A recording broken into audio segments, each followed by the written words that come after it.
to the crew. Podcast and media network where voices rise, stories shine, and purpose meets the world. Welcome to the crew. Come on in. This is where it starts. We are the change. We are the change. Right here in our heart. Welcome home, welcome through. There's a place for you. The crew around the world, lifting every voice too. We make space for the voiceless, hope for the undeserved. Real talk, real stories. Every voice deserves to be heard. Streaming live, we on the move. Facebook, Twitch, Kick, YouTube. From the mic to the nations, we build transformation. Change begins with us. Faith, purpose, power, trust. Seen around the world tonight. That crew shining bright. Come on in, and this is where it starts. We are the change. We are the change. Right here in our hearts. Welcome home, welcome through. There's a place for you. The crew around the world, lifting every voice too. Tune in nightly, Sunday through Thursday, 8 p.m. Eastern Time.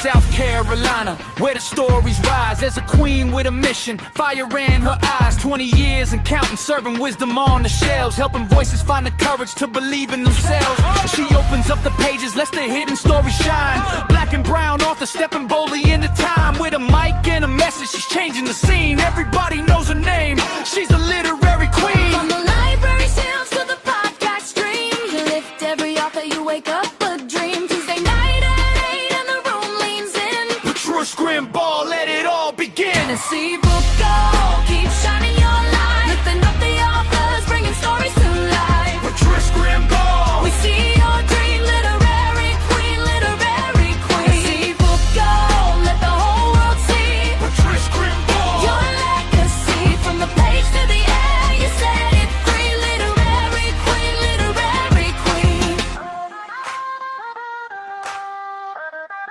yeah. Hey everyone, this is your girl Scbookgal 843, and it is another Tuesday night. So of course I have a new book and a new author. But you know how I always ask you guys, how are you tonight?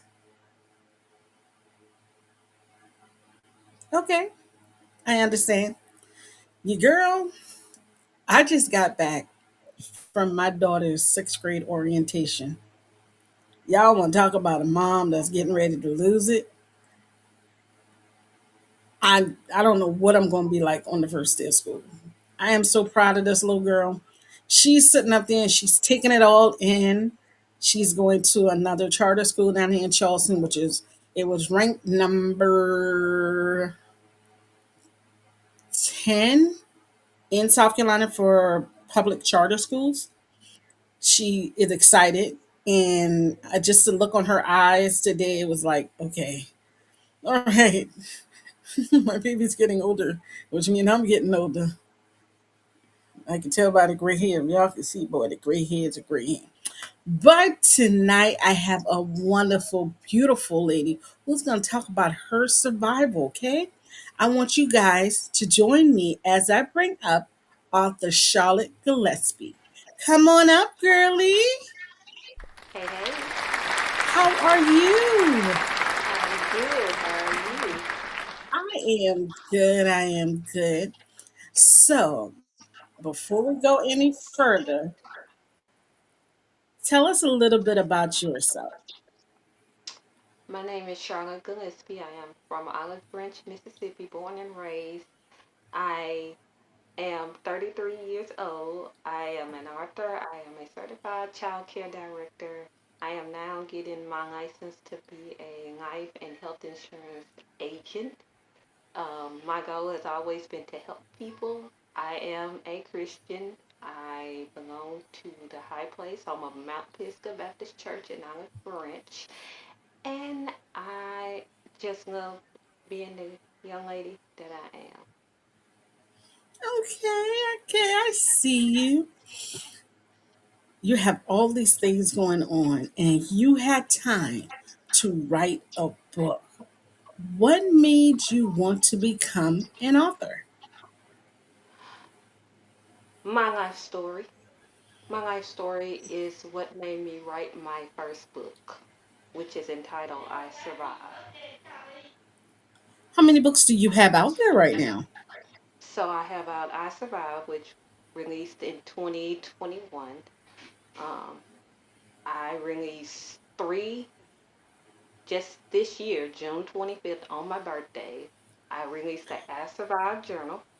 I released Beauty from Brokenness, which is a journal, and I released Be- from Survival to Purpose, which is another book. Those three released on June 25th of this year. Oh, I love that title, From Survival to Purpose. How did you come up with a title like that? Um, so that title, it came from a book I survived, and I always believed that I had a purpose of surviving. That I had a reason to survive. I had a purpose to survive. Um, there was no other way that God um, kept me here other than to grant me a purpose of being here. So I wanted people to know the shift from just surviving to surviving with a purpose. Mm, how do you do that? Because I've never heard that. The shift from surviving to surviving with a purpose. Tell us a little bit about that. Um, well, you have some people that just survive. I mean, they're just here on earth. They have no purpose. They just believe they are here just because they are here. Um, but in life, you have a purpose. There's a purpose to everything. Um, you have a purpose to be someone. You have a purpose to uh, achieve your dream or achieve your goal. You have a purpose, even just for people. God gives you a purpose for everything. So I believe um, out of coming out of a moment of just surviving, just being here, just saying I'm Charlotte, all of that, to having a purpose of being here. I have a purpose to encourage people. I have a purpose to help people. I have a purpose to help children. I have a purpose. So I have a purpose for all this matter. So it's more on earth than just surviving. God gave you more than just surviving. He gave you a reason to survive. So your reason to survive is your purpose here on earth.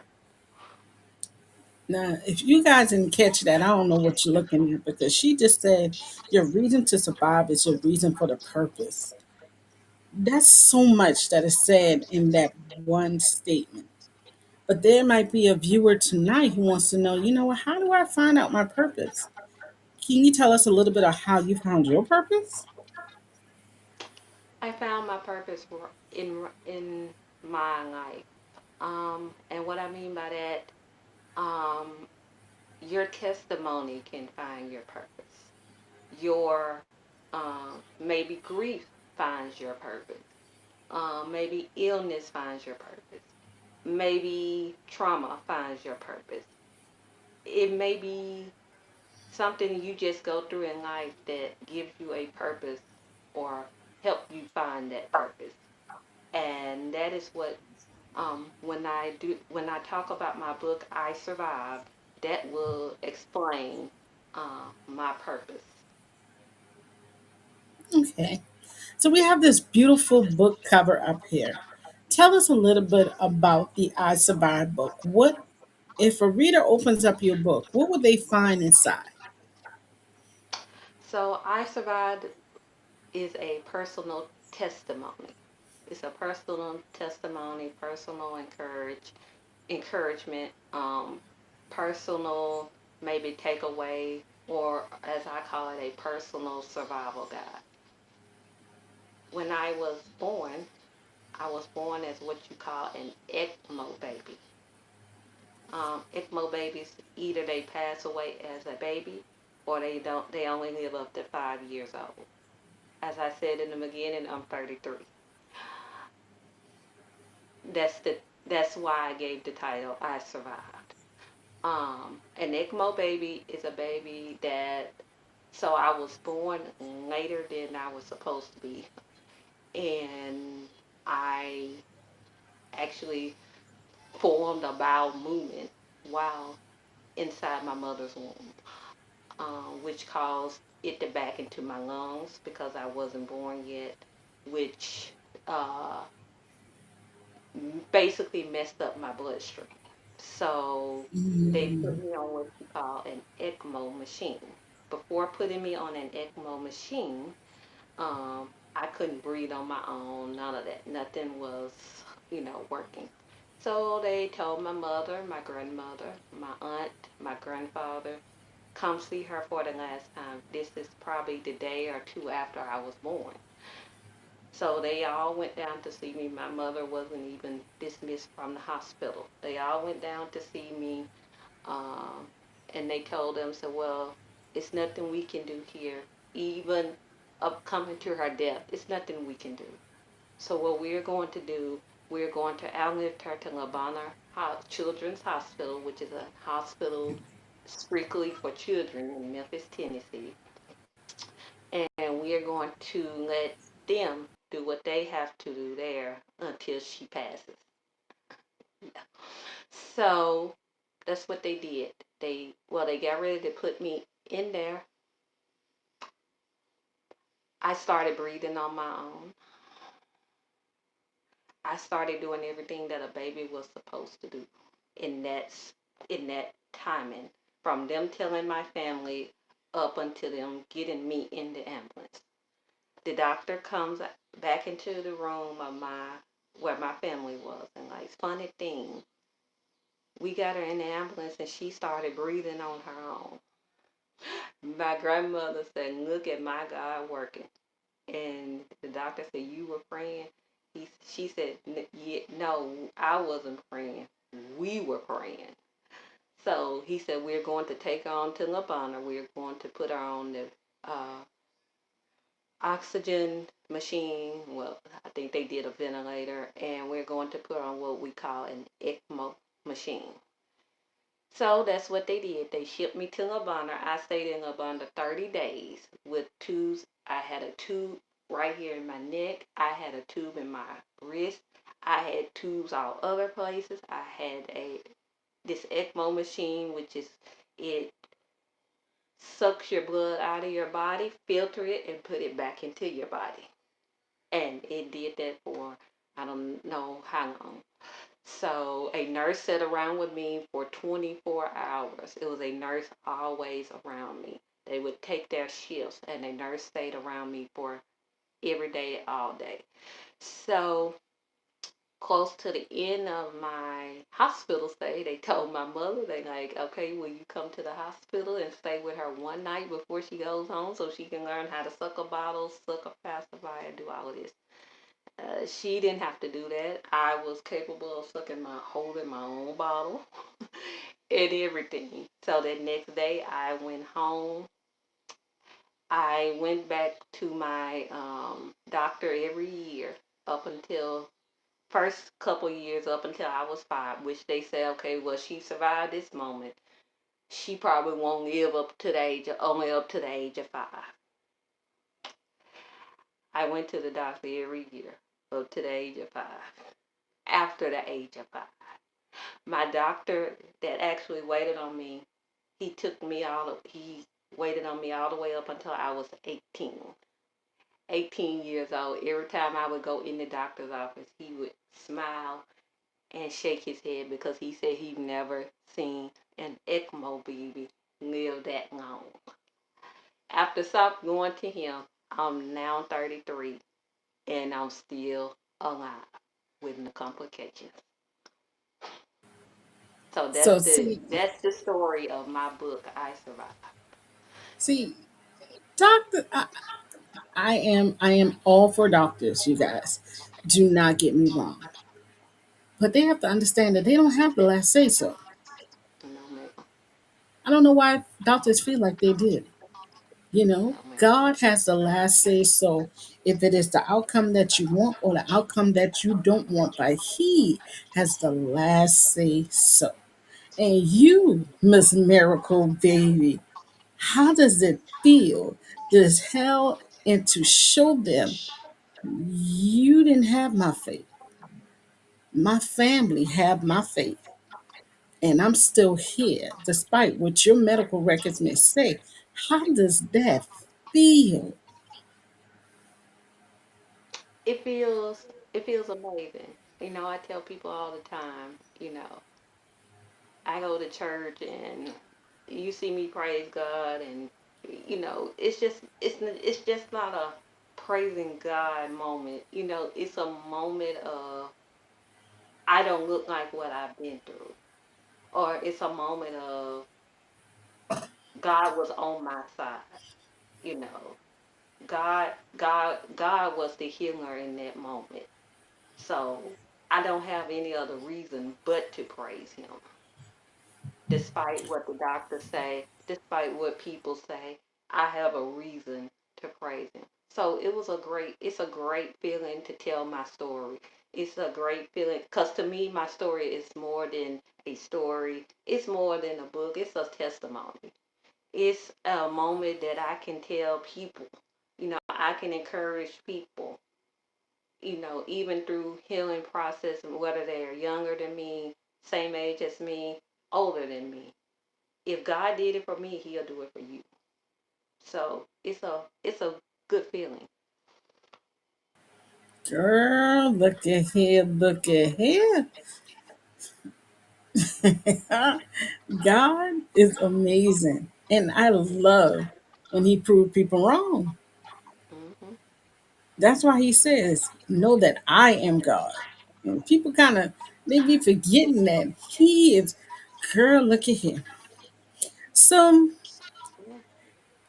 if you could say anything to your readers before they open up your book, I Survive, what would you say to them? I would say before they open up my book that to just view the cover. Um, you may not know that you're looking at a miracle on that cover, but the title says that you're looking at a miracle. And I know surviving comes in different ways. So I know you wouldn't know what the survival story is until you open the book. But just the title of it, just seeing the book, just know that you're looking at a miracle. Just know that there is a story to tell once you open this book. And that's what I would tell readers before they open my book. When you see that cover, just know when you open this book, there's a story that's told in that book.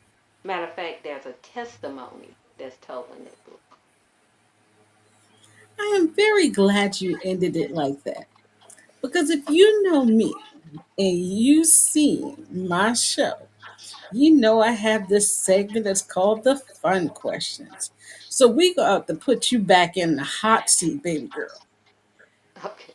And we're going to see if you're ready. Okay? Okay. So, your test. I love Lifetime Movie Network. And the reason why I love Lifetime Movie Network is because Lifetime Movie Network, they like to do biopics. I love biopics. I just got finished. One of my favorite biopics now is the Clark Sisters. I love that biopic. I can look at that 50 million times. But now we're going to talk about your biopic, Miss Charlotte. So Okay. Lifetime just called and they said, hey, Charlotte, we just read your book and we want to make it into a movie. and we want you to help us cast members of your story. Well, Miss Charlotte, we want to know who would you like to play your mother? But this person has to be a female gospel artist. Who would it be and why did you choose that person My to play my mother, to play your it would mommy? it would be um I love Tamala Man. Tamala Man just Okay. she's an And artist. why did you choose Tamala Mann? Only because her songs her songs match my story, and it may not be about the song, but it's just like her songs are so encouraging, her songs are inspiring, and like she even have a song I Survived, so it's like I just feel like she would relate to what what I'm saying Okay. or what I'm. So we have Tamala Mann that is playing your mother. Now, we all know that a lot of us had those praying grandmothers. I had two of them. And God, I miss them, but I know they praying. Who would you get to play your grandmother? And she can be anyone you would like. Gospel or just anybody. Anybody.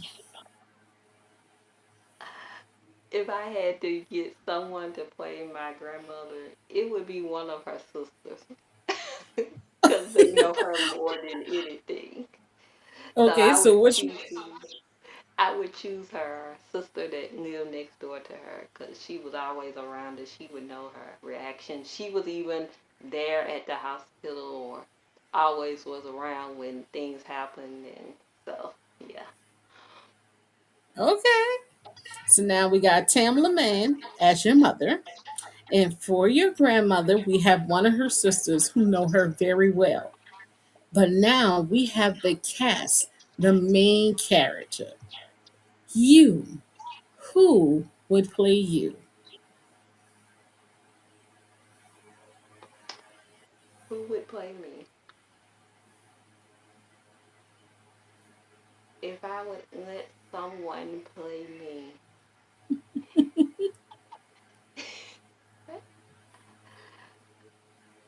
it would be, it would probably be it would be my One of your cousin that was right cousins? there by me. Okay, why Female. one of your cousins? Because I guess I would want people that really knew me or really Hmm. really knew my story, and all of my family knew the story. So, So one of them cousins. Okay. So we got Tamla Man for your mother. We have one of your what would they be called? Grand aunts? Because my yep, they would be called your grand aunts to play your grandmother. And you, mhm. your cousin. But of course, you know, all biopics have a theme song. What would your theme song be in life? And why do you choose that song?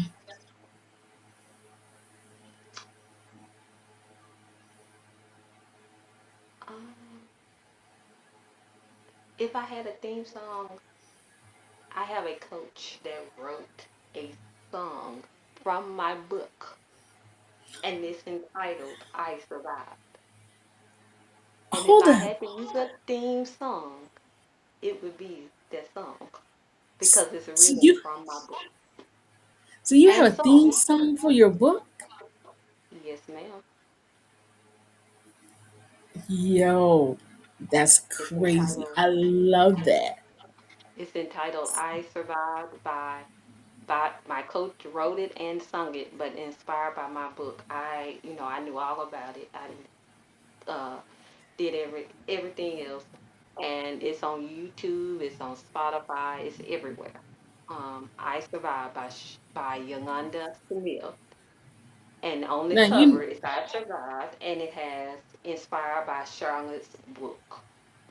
now you know you gotta send that link to me so I can hear that song. I sure will. But let me ask you, how did you feel when you first heard it? It brought back all the memories. So I felt good, but at the same time I felt emotional because it brought back all the memories of what happened. So it was kind of a mixed feeling, but I love the song. Well, you guys, once she sent it to me, I'll make sure that I share it with you guys so you can hear it too. But we're coming to the end of our segment. And what would you like to say to your new readers, your old readers, and the readers you're going to gain from watching the show? I would like to say to the readers that everybody has a story to tell. Tell your story. Um, Let my book be a survival guide to you. Let my book be an inspiration. Let my book be the reason you may become an author. You may become a songwriter. You may have a purpose in life. Not only I survived, but the journal. The journal will give you a chance to tell your survival story. You may not become an author with it, but getting that journal will release your mind of how you survive. Beauty from Brokenness is just a poem, just different poems or different short segments of telling how beauty comes in from being broken. And that doesn't always come with sickness, that comes with anything, life trauma, or anything that goes on in life where you are broken in life. From survival to purpose, know that once you survive, if you trust God, if you believe in God, if you put God first, if you let God guide you, He's going to give you that purpose in life that you need, that will make life better for you. And all you need to do is trust God. So know when you read one of my books, whether it's I Survive, Beauty from Brokenness, From Survival to Purpose, or if you just get the I Survive journal, just know that there's a testimony, there's a God, and there's a promise in reading those. Those books are God led. God led me to write those books.